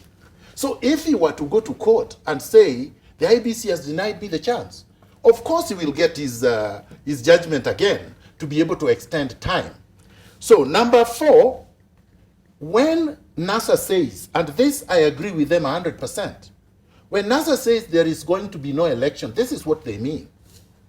There will be no election as prescribed by the Constitution and the law because of all these things that the IEBC has done. So it's not just there will be no election. If you hold an election, any election, it is not in accordance with the Constitution and the law. And the consequence of it is this. They will go back to the court, and as Justice Maraga already forewarned, it will be nullified. Okay. So these guys are involved in an exercise in futility. Now, to the point of mischief. My friend Kanjama is very mischievous. He asked a hypothetical question. Regarding the candidature of the Right Honorable Prime Minister. Now, let me ask you a question, Larry. Is there anybody in Kenya who believes that Raila does not want to become president? No. Is there anybody in Kenya who believes he does not want to go for elections? So why would you think that he can drop off 2 days before? That's why I'm saying it is a mischievous question, because it does not apply. You can't just ask a question because you have live TV and you would want to appeal to some quarters. No. This one we are going to say no, because we cannot sugarcoat, hide under the carpet these illegalities and irregularities that have happened. Larry, this is the problem, my final comment. Yes, sir. The problem with Kenya is that we believe in institutions in an amorphous way without interrogating the integrity of those who occupy it. When the Supreme Court ordered that these elections be done afresh, they did not say that Chebukati must be the chairman of IEBC. They did not say Cheloba must be the CEO of the IEBC. They did not say that the same people that bungled the election must be there. And they did not say that you don't deal with integrity issues. We will only have a cohesive, peaceful, democratic Kenya that is equitable once we start addressing the issue of integrity. The moment you have lawyers sugarcoating people without integrity, as long as we have an election, because we must have some appearance of stability, then we are wrong. Okay. Let me just answer very quick, rapid fire. Number one, I like the interpretation given by Honorable Wanga, by Miguna, regarding what NASA means by no elections. In other words, they have said, according to them, NASA does not intend to sabotage any physical exercise that is taking place. They are merely saying that exercise is invalid according to the law, which means that if that exercise goes ahead, despite their statement, they will let it go ahead peacefully, they will challenge it in court, and they expect to win. I think that's the method, the way in which Kenyans should approach these matters of elections. All right. Without violence, without loss of lives. We should agree to disagree when there's a point of contention and allow the institution that should resolve the matter to do so. I also, unfortunately or fortunately, disagree with Honorable Wahome on the question of the power of the Supreme Court to interpret the Constitution. There is no question. Article 163 allows matters of constitutional interpretation to be appealed to the Supreme Court as of right. And whenever the Supreme Court is dealing with its original jurisdiction in presidential election petitions, or when it's dealing with advisory jurisdiction, it's also entitled to interpret the Constitution. It has said so in several decisions. What, however, the Supreme Court normally does is this. If a question arises for the first time in the Supreme Court, it prefers that that question be tackled first in the High Court, so that it arrives in the Supreme Court as a basis of, on the basis of appellate jurisdiction. But it does not mean that the Supreme Court lacks the ability, if it wants, even in the first instance, to interpret the Constitution. All right. Number three, I wanted to say in response to Miguna. So now you are a good lawyer.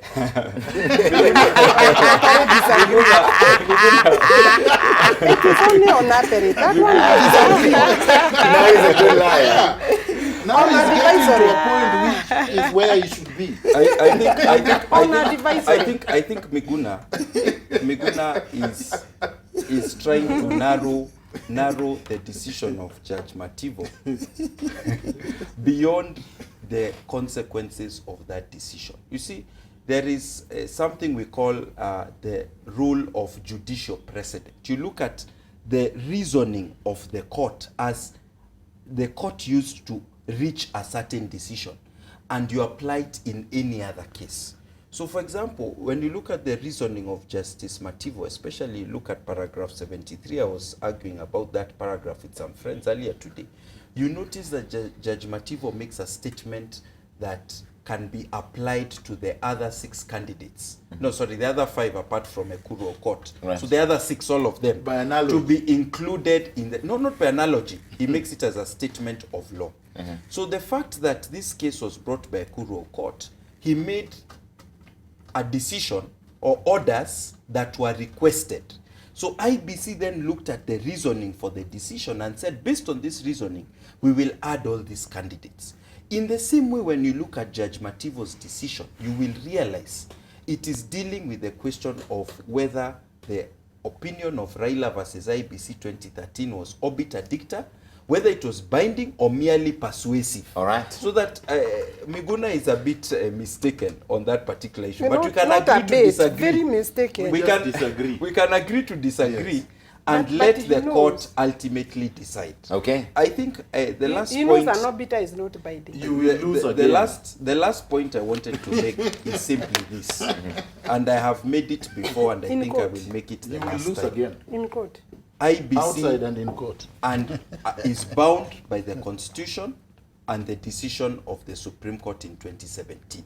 Those are the two key instruments of law that bind them. They are now also bound by the decision of Judge Mativo. Okay. And those 3 instruments of law, all of them, including Judge Mativo's judgment of today, ask IEBC to hold elections in 60 days. In Right. fact, it would be a dereliction of duty if they don't do it, unless they can identify a clear constitutional or legal basis not to do it. What happens after that 60-day period lapses?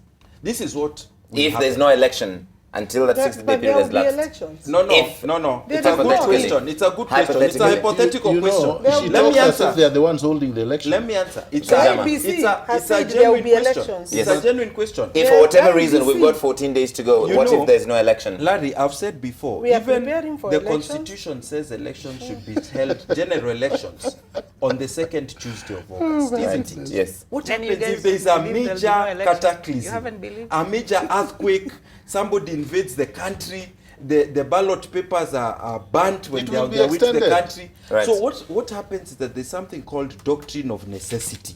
And in fact, it has been referred to by the Supreme Court. There are exceptional cases where, despite the Constitution putting deadlines, they may fail to be met I think for reasons that are beyond we don't the know power have those kind of of situations. any of those human actors. The question- However, if you are a human actor, you should not use the doctrine of necessity when it is within So your that power you can benefit to from comply. it. So that you can benefit. If IEBC, on the other hand, hold elections, which are declared as a sham by NASA, as they're entitled to do, my hope is that they would then go to court The question, and challenge those the question I'm asking is, if there's no election for whatever reason within the 60 days, The we've got- time will be extended. That is the answer. and does that President Uhuru Kenyatta remain president in that time? No, well, we'll get there, but let me tell you what will happen. The His president, term, no, let me is answer, ask because a they will question. not answer Let that. him answer, and then I'm I'll give you a going to chance to answer. make your final submissions. Honorable Because Wahome. I've thought through this very clearly. Yeah. His term ends on November 1st. If he decides that he's not going to vacate from November 1st, he starts serving his second term by operation of law, and he will not be able to run in a fresh election. Full stop. What happens if within those 60 days, we've got maybe 14 days left? If you can bring up the countdown clock, guys, to the election, we'll put that up on the screen. First What and- happens first and if foremost- by November It's up 1st, to him. there's no First election? and foremost, there will be elections on 26 because IEBC have already set those dates. Honorable Wahome, you They see are that clock we have on the they are screen? 14 preparing. days and 5 hours. But If there's, yes, it doesn't happen. Yes, they have been preparing for elections. The blocks have been put on the way so that the elections don't occur by people who are not ready for those elections. And I want to say that for me, Uhuru will remain president, and let us repeat the same position, that the law is very clear. The Constitution is very clear. The Constitution is very clear Yes. that the president will be removed by the presentation of a president-elect, Okay. so that they Larry, can take over. The Simple. Constitution and the drafters did not contemplate that anyone would stay in perpetual state Temporary of incumbency, temporary incumbency. All right. So it was never contemplated, and when that matter goes before the court, remember today. Okay. Honorable Wahome, was that your closing submission? My submission is that the president will remain president until a president-elect will be sworn in. All right. And even when we go to court, actually, the court is likely to uphold that because, again, the Constitution never expected a situation where But you have a Jubilee's vacuum. record in the There court is is no not very good. vacuum. You There lose is every no case. vacuum in the writing of the Constitution. They lose There every is case. there is no vacuum. Okay. There is no vacuum. Honorable Wanga, your closing submission. They are trying Yeah. to force a vacuum. There is no vacuum. What I'd like to say is we, as NASA, have withdrawn from this election on the 26th. It is our point of view that there will be no election because the election died yesterday. This circular or memorandum or whatever it is that has been issued by the IEBC, for a matter as weighty as what IEBC is dealing with, we expected to see somebody taking responsibility for that statement. I'd like to advise IEBC, please divorce from Jubilee. Take up your independent mandate. They are on. Take up your independent mandate. Unless you want to plunge this country into areas that we do not want to, into complete anarchy, then go this direction you're going. A matter as important as what we are dealing with cannot be dealt with in a tweet with nobody taking responsibility. So what this means is, in my view, surely, I don't think they have agreed. I think they did not agree on a position, and nobody wants to take responsibility for the statement they have made. And we are out there, we are watching them. They're going in the wrong direction. Unless they change, we don't know where we're going. But what we like to say is we will continue our demonstrations as NASA, and from next week they will be every single day of the week. And we hope that that will get sense into IEBC and make them do the right thing. All right. On another matter, the NCIC summoned you, we assume, on hate speech charges. What became of that? After I did closing not. submissions. I don't think you should comment on that. No, it's a matter in the news, so No, it's a matter in the if she's been news. summoned, then she has a right to silence. Now It- I can act as a lawyer. I can tell you. Yes. She retained you. I can tell you. Pro bono.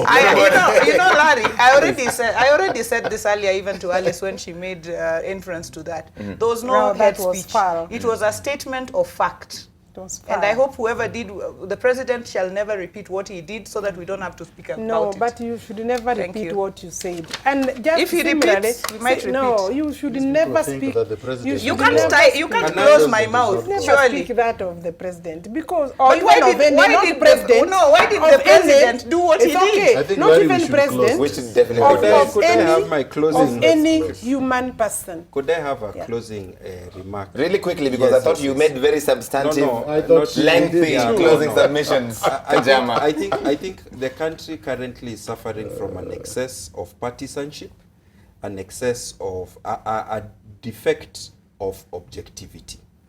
My hope, and this is an appeal to both political players, the Jubilee side and the NASA side, is that they will rise beyond their partisan interests and think about the interests of the country. And ultimately, my prayer is that the two institutions that are in place under the Constitution to safeguard free and fair elections and to safeguard institutional integrity, to ensure that our Constitution is respected, Okay. IEBC and the Supreme Court can do their job robustly and ensure that we go beyond this they are period of given crisis, space. because that's really what our country needs at this point. All right. That's a great place to end. Ladies, Did gentlemen. Miguna make closing? I did not. Miguna, you does not want me to make a closing statement. Miguna must make closing Let me statement. just close. Gladys is also, she's now representing you as well. I am now representing Miguna. Okay, Miguna, make a closing statement. We are in a constitutional crisis, which is a necessary condition for a transformative event. Kenya is not going to be kept captive by merchants of impunity. This is the time for us to make sure that these merchants of impunity do not make electoral fraud be institutionalized, which is what they tried to do on August 8th. It started in 1966 in the little general election. They did it in 1997. They did it again in 2007. This is the last time these merchants of impunity are going to do it. Some of us have said enough. Let Kanjama take his neutrality to Siberia. We are saying no. Not We are neutrality, not going to be objectivity. neutral in the face of an injustice. But you know now that's going off the cuff. Off I the like my subject. question. closing We're starting remarks our own already. discussion. This is We now can start over. over. We This can is start now over. over. It's going off. Now you see. This is over. It is now over. Ladies and gentlemen, thank you so This much. must end.